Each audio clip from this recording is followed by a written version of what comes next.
前提是实施者愿意卖给他，因为他的权利他应分配的没那么多嘛。当他想要多分配，谁就会少分到的，不会是其他地主少分到的，就实施者本来可以分的就没得分嘛。所以他要跟实施者谈啊，要实施者愿意呀、假设实施者愿意，也是他跟实施者的事。他可以因为实施者愿意，所以他要分12间，就影响到其他地主的选配吗？不行啊，不行啊，所以这个函释其实是在讲说这个如果所有权人他选配远高于他应分配的价值，那这个是实施者跟他双方要合意的。如果实施者不愿意，他没有权利选那么大。我们保障地主是在他应有的权利范围内保障，而不是没有限制的保障。所以第一个大概要跟各位提醒的是这个，他要超额选配，必须是实施者跟所有权人合意。第二个要跟各位提醒的是说不但是他们双方合意，也不是他们说了就算。因为他的这个合意呢，必须不影响到其他的地主。所以呢，他的第3间到第12间的部分呢，不是他可以优先选配的范围，他要让其他的地主都选配，而有剩余的，剩余的部分就表示是实施者获配的那一块，实施者获配的那一块呢，他才能够来选，他不能够影响到其他地主的选配。选配，所以他也不能够第3间以上，他也不能够跟其他地主说，我跟你重复，我跟你公开抽签，都不行，都不行，大概是这个重点是这样。那另外我们其实更新条例有一个大家比较少用，我们过去大家都是说，不能不愿就给补偿金，然后他可以分配的，我们就给他更新后的房地。实际上更新条例的第3条。就有规定说，所有权人他也可以要求分配权利金，权利有可以分配权利金。那权利金跟补偿金它的差异在哪边？补偿金是不能不愿，所以给更新前的权利价值。那权利金是他要承担更新的风险，所以他给的是更新后的权利价值。那这只是，但是更新后的权利价值怎么去计算？更新条例没有规定，那是实施者跟享领权利金的当事人双方去合意。选配的权利金的计算跟他分配的时间，条例里面没有规定。是双方要约定之后纳到权利变换计划，经过审议、核定、发布、实施之后，就依照核定的计划来领取权利金，大概是这样子。这个还是里面的一个比较大的重点。那另外一个就是说，我们条例里面有说最小分配面积单元由这个地方主管机关定之啦。那地方主管机关定的，有一些地方政府会定一个最小的面积，有一些没有定，就看个案，这个规划设计出来的面积这个都可以因案或者有一个统整的规定，这个都可以那至于说呢，它的最小分配面积怎么算？有含停车位，有没有含大工小工这个等等的，因为都是授权地方所以就让地方政府来做一个决定。那么这个是更新单元范围里面有限制登记，有主多查封限制登记的房地。我们刚刚前面有讲到，限制登记的房地的所有权人也是可以当事业概要的申请人但他不能签同意书但他也是地主，所以他还是可以分配，对不对？那他分配有没有限制？它有没有限制？第一个是它不能跟别人合并分配，它不能跟别人合并分配所有权人这个我们看这边经法院限制登记的房地在实施权利变换的时候除了不能不愿之外它可以呢在这个不得合并分配的这个前提之下呢。这个依法分配更新后的房地。那因为它的房地的限制登记的部分呢，也要在实施者通知受配人接管跟办理权利变换的变更登记之前，通知执行法院做必要的处理。就说它虽然被限制登记，但是它的权利还是不能够受到影响，所以不能够受到影响。那么它在没有合并它不能够合并分配这个前提之下，它是可以分配的。那分配之后，原来的限制登记也是转载。那另外呢，实施者在办理这个权利变换登记之前，也要通知执行法院做必要的处理。那我们有几个就是说，我们更新条例呢，权利变换是一个重点。权利变换呢，由估价师去估定大家的权利价值。更新前、更新后各项权利的权利价值，我们透过一个机制，我们来分配。那当然咯，每一个地主对于自己的价值，总是会有他很主观的判断。那么他不一定呢能够认同估价师所估出来他的权利价值。我觉得这个是正常的因为估价师虽然是一门科学。但是也是主观的科学不然每一个估价师所估出来的结果都不一样所以它还是一个主观，它是有科学的依据，但是它还是出来的还是主观的。所以每一个地主对自己的权利，他很主观的认定，也是很正常的也是很正常的所以说呢，我们更新条例32条里面就有一个救济，是说，每一个人对自己的权利价值，如果认为实施者找的估价师所估出来，在计划书，估价师估出来纳到计划书，经过审议核定发布实施的这个计划里面的这个权利价值，觉得不满意，我明明就觉得我的价值是1500万，怎么给我估出来只有1200万？你觉得你不合理你觉得不没关系，你都可以依照更新条例32条你都可以依照更新条例32条来提出审议核复。审议核复不满意，还可以提起诉愿、行政诉讼有多次的救济。那不管是审议核复，还是诉愿，还是行政诉讼，到最后都会有一个结果嘛。那如果到最后的结果说真的，你真的价值不止1200万你的价值真的如同你说的应该是1500万，那差了300万，这300万要怎么给要怎么给？那么我们更新条例里面只有规定说这个是现金找补，只有说是现金找补。这个个案其实这当时是有那种个案，就是说，好，假设呢，我今天是对我更新前的权利价值，对我更新前的权利价值，我觉得不满意，我假设更新前的价值，我认为是1500，但实施者说只有1200，对不对？那我对这个价值的不满意，但是这个会衍生到什么？会衍生我用更新前的权利价值，就会有一个比例。会影响到更新后的那个比例那好，假设更新前我的举证是1500，你是1200，就算出来我真的是1500，是不是会影响那个比例？是不是会影响到那个比例？那如果影响到那个比例，会不会说因为重点是地主都不是在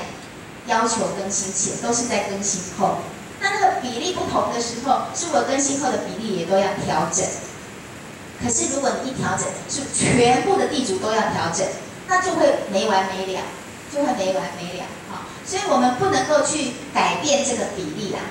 重点我们不能去改变这个比例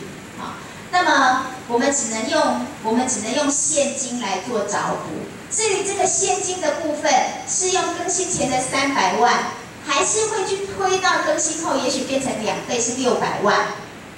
这个部分大家听得懂我的意思吗？听得懂。这个部分是没有办法在条文里面写说一定是什么，因为每一个个案的状况都不一样所以我们才会说这个必须要由受理异议的机关或者行政救济的机关，在肩负所有人的权利价值的状况之下，他来决定。虽然地主所提出来的是更新前的差异，但会影响到他更新后获配的，那是不是到底是用哪一部分的钱来现金做找补？这个由受理异议的单位来决定。那不管那个钱是怎么算，反正到最后都是由实施者来付，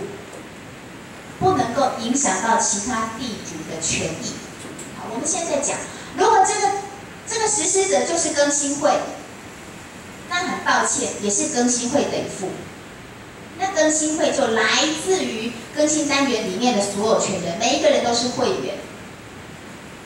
更新会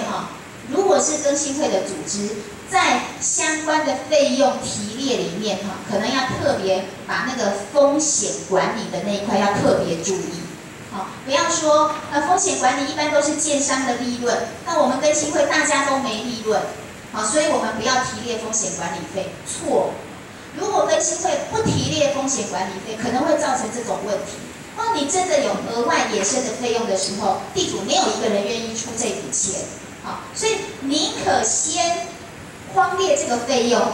到最后没有用完的时候，在最后成果被查那个之前，更新会解散之前再把它发给住户，也不要事先把那个成本缩小，那这样子其实这个对更新案的操作上面来讲会是比较好的。那我们刚刚前面在讲说这个钱怎么算这个是由审议会的由这个受理异议的机关来做处理。那么如果有人不来领怎么办？有人不来领怎么办？比方说你判定出来是300万，可是他还是不满意啊，他心里面想的是3000万他也不满意，那怎么办？没关系我们就提存，我们就将这笔钱提存法院，这还是他应有的。我们就提存法院。那提存法院的这件事情，在更新法律里面没有，我们就依民法326条的规定来提存法院。那么，权利变换到最后核定发布实施之后，一定要拆除重建，那么拆除重建，拆除之前呢，一定有2件事情，有2个时间。一定要特别注意。第一个，你在计划书里面，计划核定发布实施之后，依法令的规定，你必须要通知地主，计划已经核定发布实施咯，而且我们预计在什么时候？我们预计在什么时候是所谓的预定公告拆迁日？要告诉地主预定公告拆迁日。那么在预定公告拆迁日这个之后呢，要给地主30天的时间让他自行拆。这个是一个时间。计划核定发布实施后10日内，必须要通知地主预定公告拆迁日。还有第2个时间是什么？你要拆房子，总要取得拆除执照。所以说呢，你计划核定发布实施之后，实施者要去申请拆除执照。这个拆除执照有可能跟这个预定公告拆迁日能够搭得上。也有可能你去申请拆除执照困难重重，申请了半年才申请到。那么呢，这个不管怎么样呢，要去拆房子之前，一定要给地主1个月自行拆除的时间之外，你要通知地主真正能够拆房子，必须要在预定公告拆迁日以及取得拆除执照，这个必须在预定公告拆迁日，而且同时取得拆除执照，你才能够在最后再通知地主，限期30天自行拆除。所以要将地主自行拆除之前有2个前提，必须要超过预定公告拆迁日，而且同时要取得拆除执照。2者时间之后，那么我们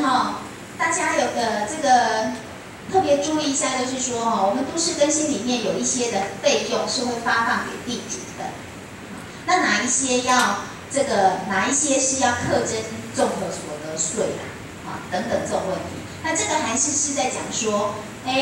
我拆除迁移土地改良物，我会发放补偿金啊，对不对？发放土地残值啊，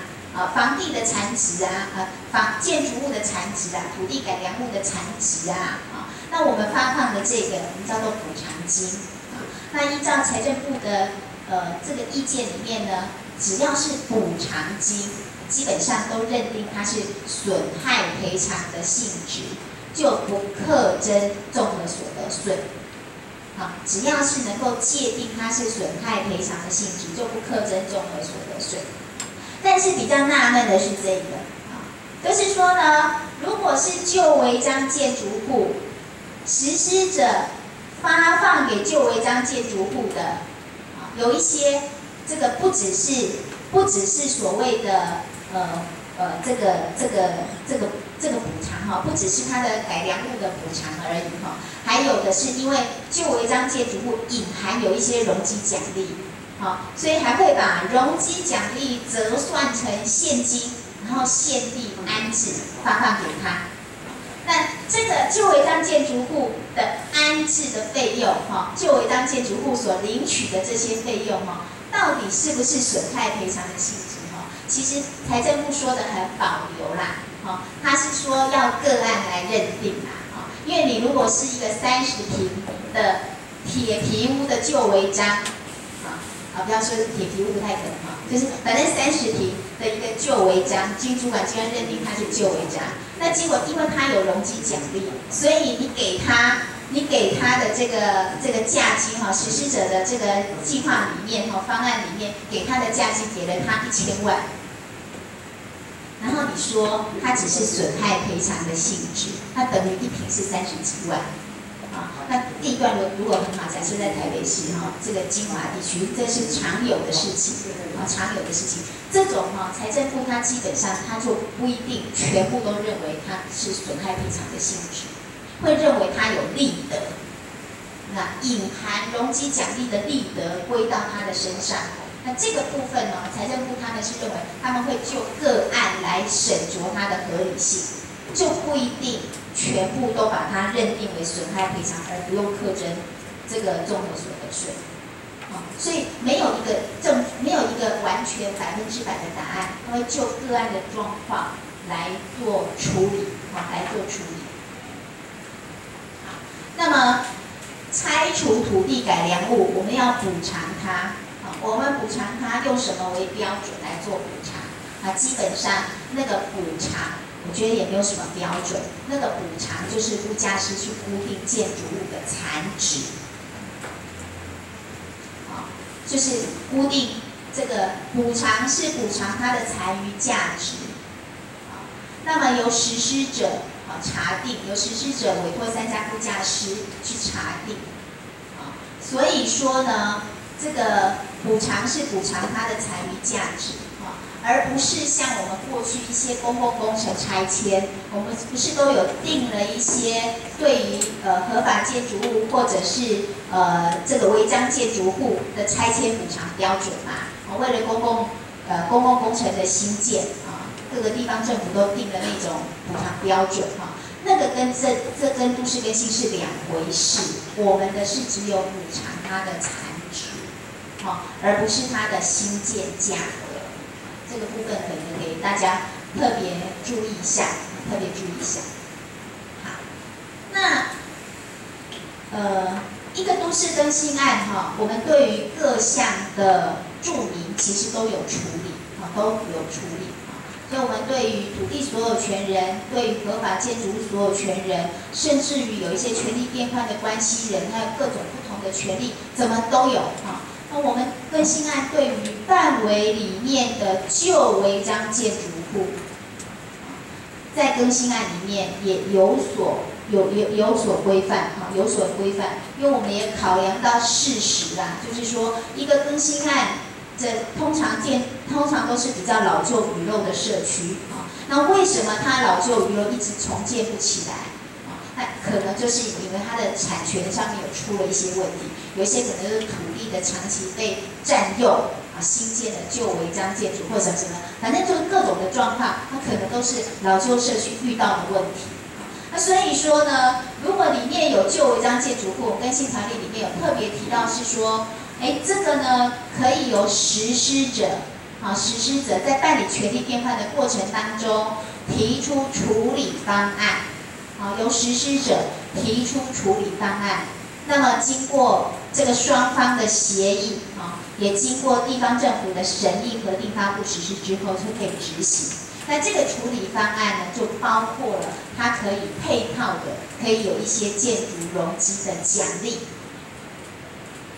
降低让整个计划比较可行，让实施者比较有多一点的筹码，多一点的筹码。那我们对于旧违章建筑户这5个字的认定，第一，我们必须是无权占有他人土地。其实有两个重点。第一个，这个旧违章建筑户必须是无权占有他人土地。如果在自己的房子上面或者平面搭出去的违章建筑，不能够称为无权占有他人土地，那是违章建筑。但是不是我们更新条例里面要处理的旧违章建筑户。那第二个，除了无权占有他人土地之外，第二个，它这个旧违章又跟新违章有一个区别嘛，所以旧违章大概就是早期，早期到底是什么叫做早期？每一个县市规定都不一样，台北市是民国这个70几年。新北市是民国某几个行政区是80几年，所以每个地方都不太一样。总归呢，它必须呢是这个地方政府认定一定年期之前，它就寄存的。基隆市几年？基隆市政府有没有人在？来，这个84年是不是？全市都是84年吗？1月1号。84年也全基隆市都是嘛？那我们有基隆市的同仁来解答所以有2个84年1月1号以前，而且它是无权占有他人土地新建的这种违章建筑，我们才做一个处理，我们再做一个处理，这是第一个。那么我们98年有遇到了一个状况，就是说尤其是国有土地啦，国有土地我们国有土地早期因为各种原因所以早期的国有土地很多，但是很多人去占用。民国80几年的，民国82年的时候，大概国有财产局当时的国有财产局去做一个全面的清查，发现很多土地被占用。被占用之后怎么办呢？就会要求说，你占用我的土地那我一时也赶不走你，对不对？就说那你要先租我的土地。对不对先占有为前提，后来呢，经清查的时候呢，要求那你要跟我承租所以它有先占后租的事实。那像这种呢，现在已经变成是租用国有地了，那它可不可以再适用这个旧违章建筑户来做处理？可以。这个是我们经过协调财政部之后，我们做出来的结论做出来一个会议的结论，基本上就是说这个有先占后租的事实，而且呢，国有土地的管理机关也提出这个证明，确认他当时确实有这样子的状况的话呢，那我们呢就同意呢能够比照这个无偿占有的旧违章建筑户，可以由实施者提出方案。纳到计划，经审议、核定、发布、实施之后，也可以允许给予建筑容积的奖励，也允许给予建筑容积的奖励，这个部分呢，这个解决这个公有土地上面的这些旧违章建筑户的问题旧违章建筑户的问题。那我们也跟各位说旧违章建筑户它能够获得安置的前提是实施者提出来的处理方案，所以它的关系不跟地主有关，它的关系在于它跟实施者的关系，实施者的关系那所以说呢，它如果跟实施者之间的关系是说，我愿意更新后分配一间房子给你，假设实施者愿意分配一间房子给他。那么它分配到的是什么？是实施者获配的房子，对不对？好，那么它既然获配是实施者的，所以它当然不能够去影响其他地主分配的权益。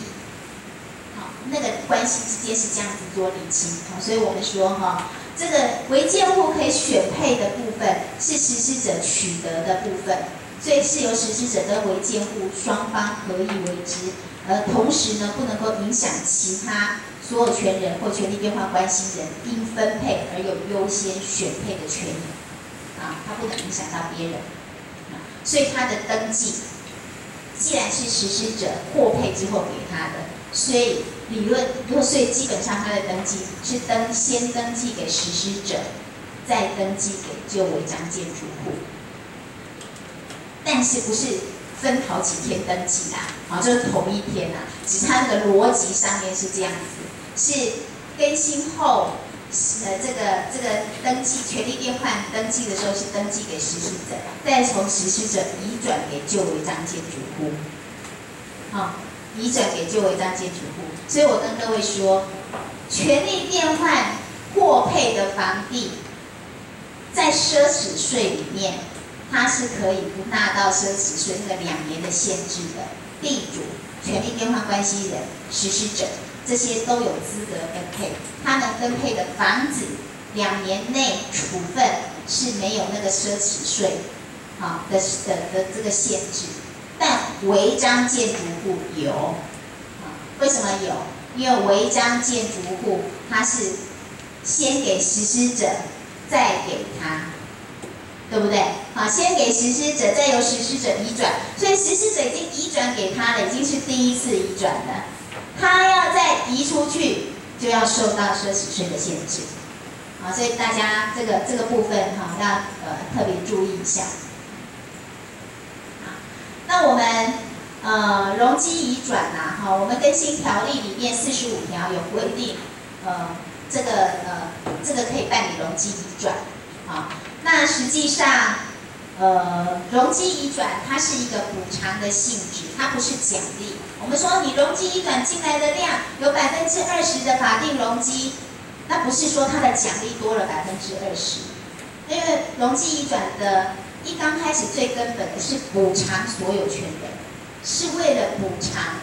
未开辟公共设施所有权人，好，所以它是一个补偿的性质，不是一个奖励的性质。所以在我们的容积奖励的计算里面，好的上限里面。没有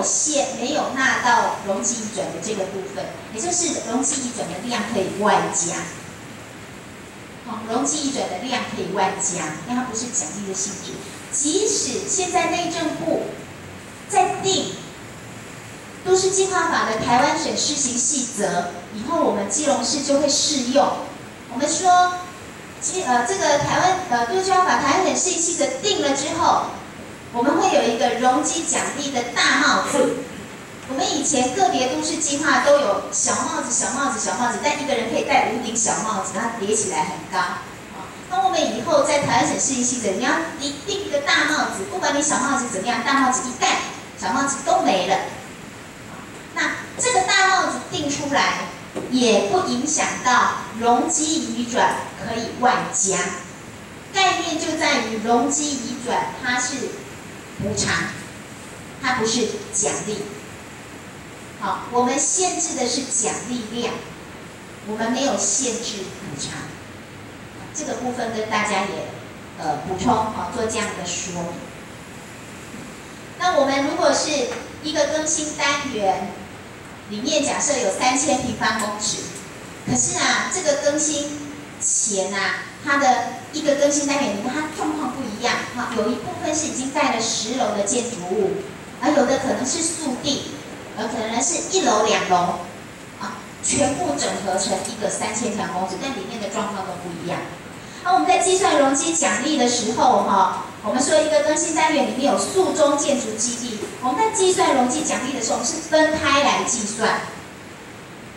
好，因为我们刚刚这样子说，我们前面一个里面有提到是说，我们容积奖励有1.5倍的法定容积，或现况容积加0.3倍的法定容积，有2个。对不对？两种计算方式，然后我们可以择优适用。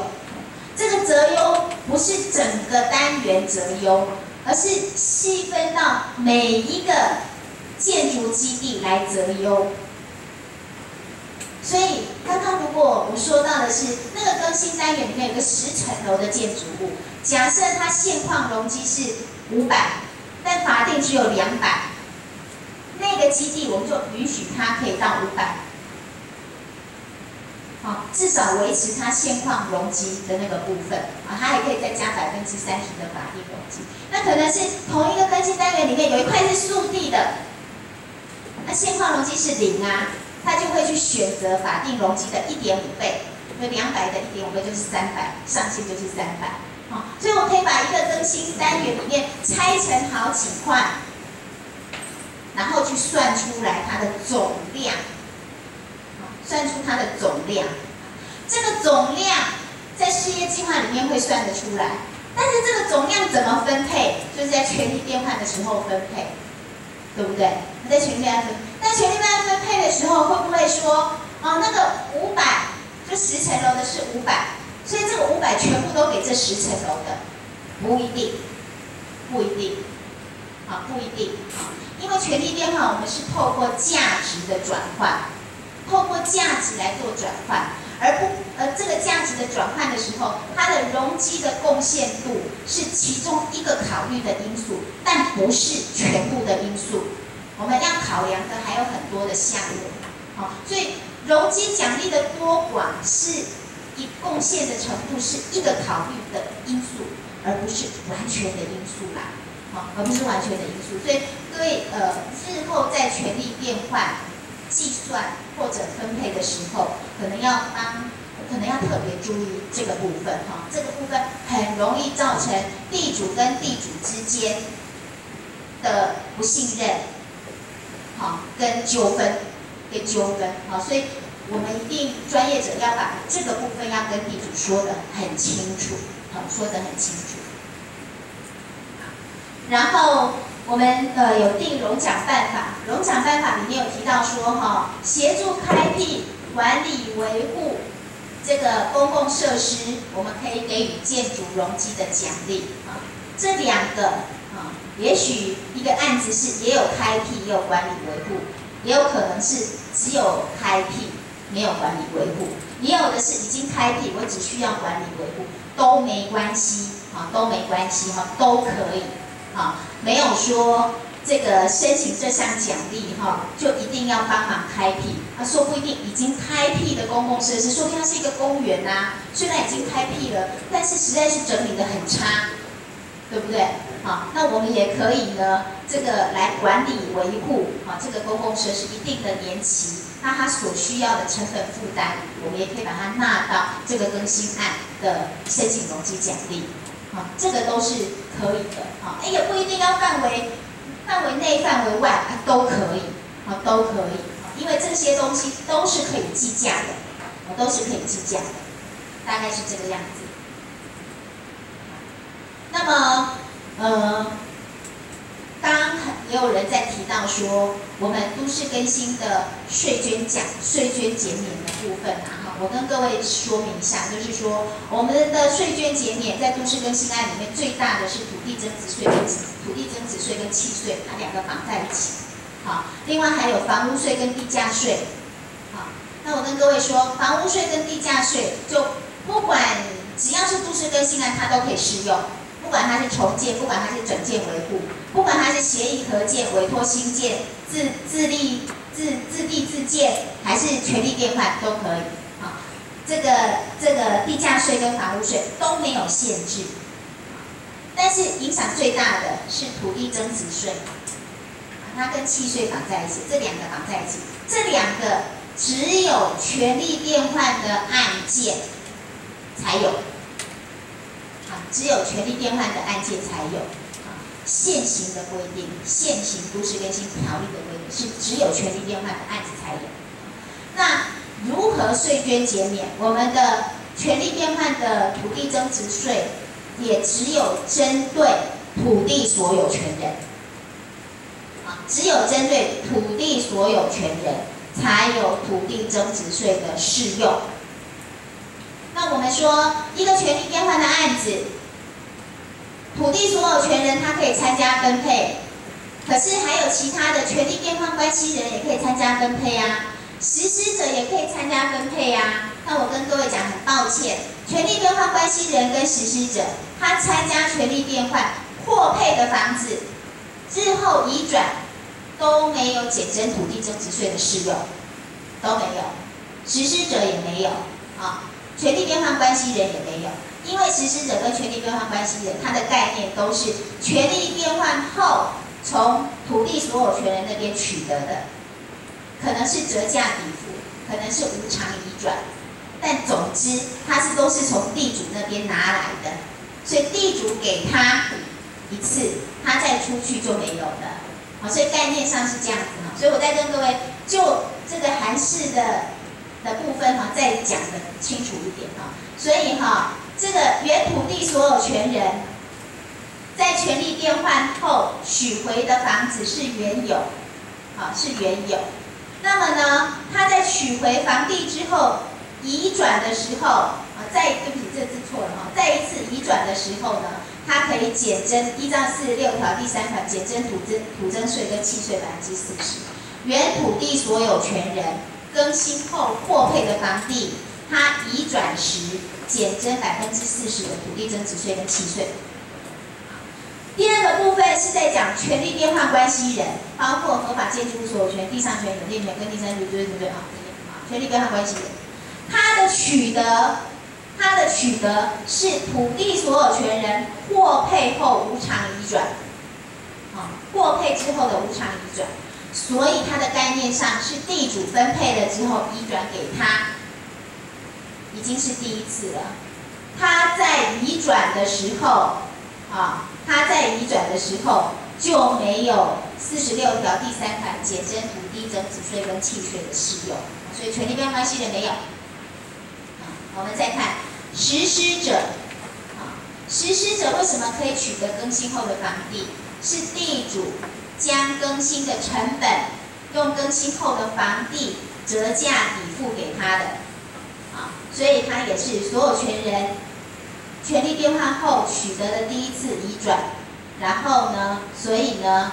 所有权人已经移转了，然后所以说呢，这个实施者取得的再次移转的时候就没有减征的适用。比较特别的是最底下的这个，一样是实施者，但实施者这个不是取得折价抵付，这实施者是发放补偿金给不愿或不能的地主，透过法律的途径花了一笔钱，取得不能不愿所有权人的房地，所以他等于取代了原土地所有权人的资格，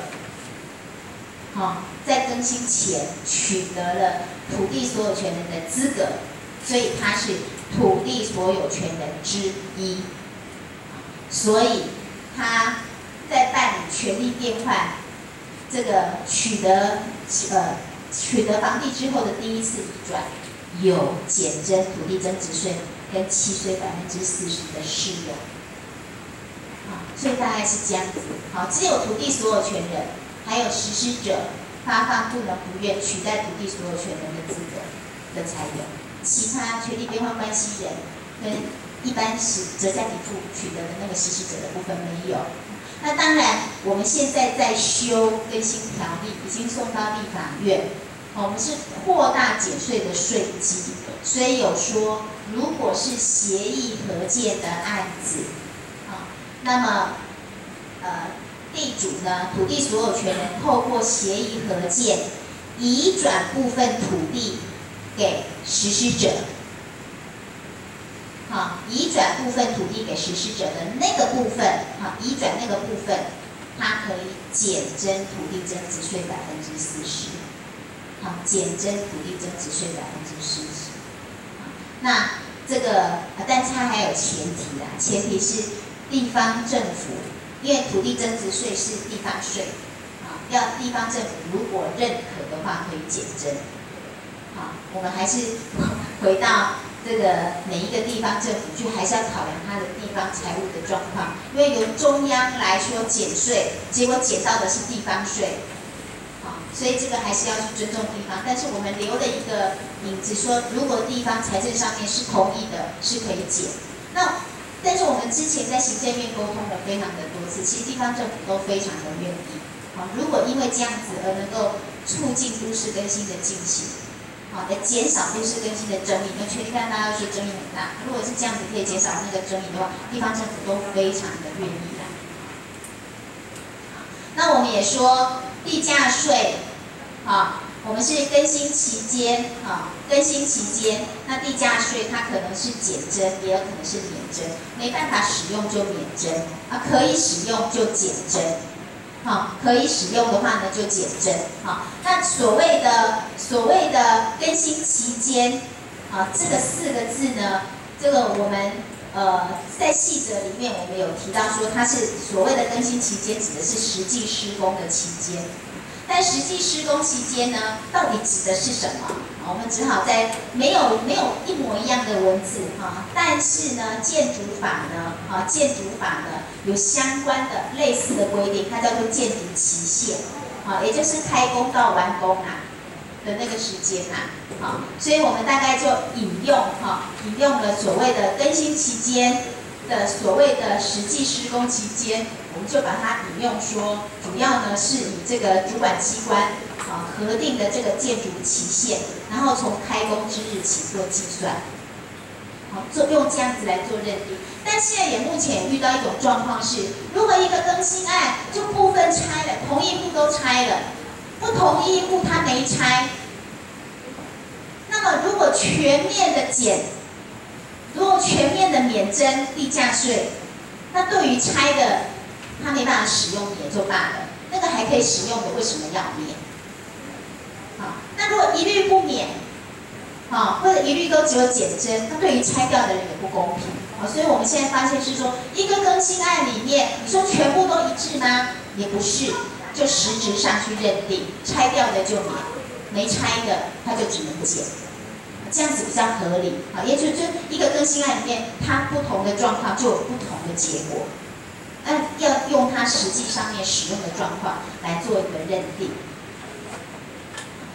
那么我们按计划核定、发布、实施，去申请建筑执照，去施工、取得使用执照。 到最后，大家常常都会忘记说，我们必须要在计划核定，我们在计划完成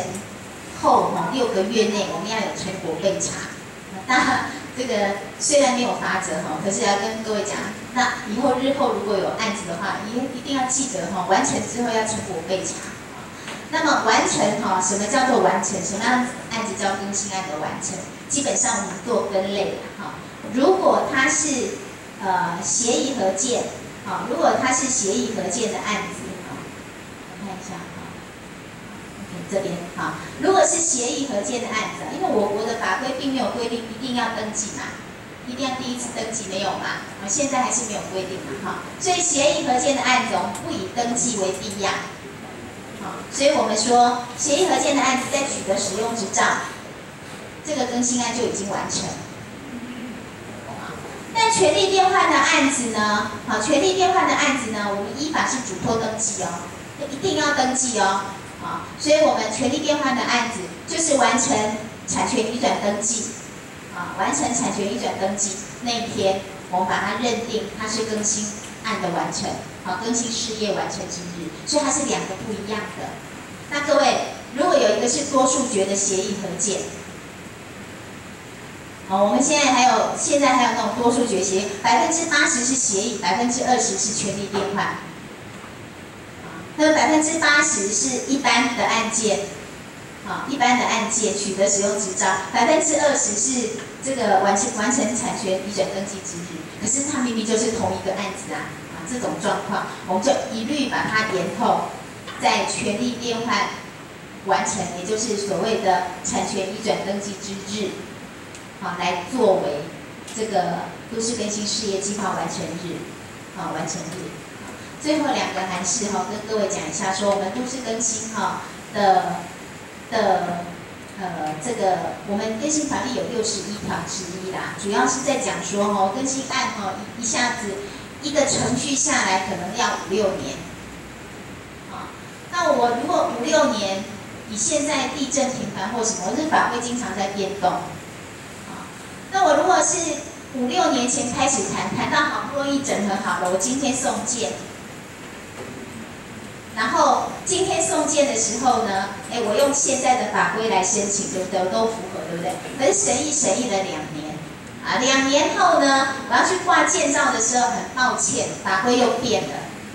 那基本上我们的建造是以建造申请当天为准的法规为准啊。可是我更新案就整个那么多年了啦，啊，我总是要让更新案能够稳定一点啊。所以我们其实在更新条例61条有加了一个。好，有加了一个，看直接看后面好了。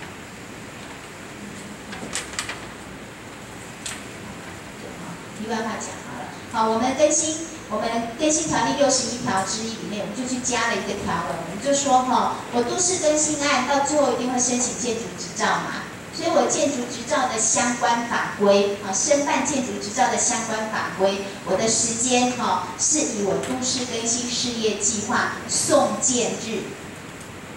好，我以我的送件日那一天的法规为准，我送件之后就稳定了，我不能够再说我送件审了2年，我这2年一直不断的改，那这样子没有办法，好，这个对于住户的权益或者是整个沟通的结果来讲，那个变数太大了，好，那所以说呢，我们有一个所谓的建筑法规的适用日，啊，是以这个事业计划的送件日为准哈，那所谓的申请建筑执照的法规啊，不只是依照建筑法，还包括建筑、土管、消防、水保、交评、环评这一些啊，都一样。这个都是申请建筑执照会用到的法规，一律都以我们事业计划送件日为准，为准。好，那这个是这个案子的一个这个核定的一个重点哈，我们的法规适用里面不只是只有建筑法，还包括所有的。好，那么另外呢，我们虽然规定呢，这个我们61条之一，虽然它规定以事业计划为准，但我们有一个期限，我们有说哈，你必须在2年或者是3年之内，你必须要申请建筑执照。啊，如果你超过时间，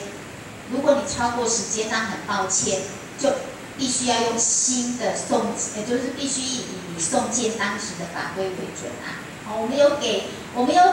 个案一个弹性，就说你用送件那天的法规为准，但是你要在案子核定以后2年或3年之内，你要赶快去送件照。你如果超过时间，就没办法用以前的旧法规，这个合理。但我们也在讨论说，有很多的案子不是实施者不愿意去挂建造啊，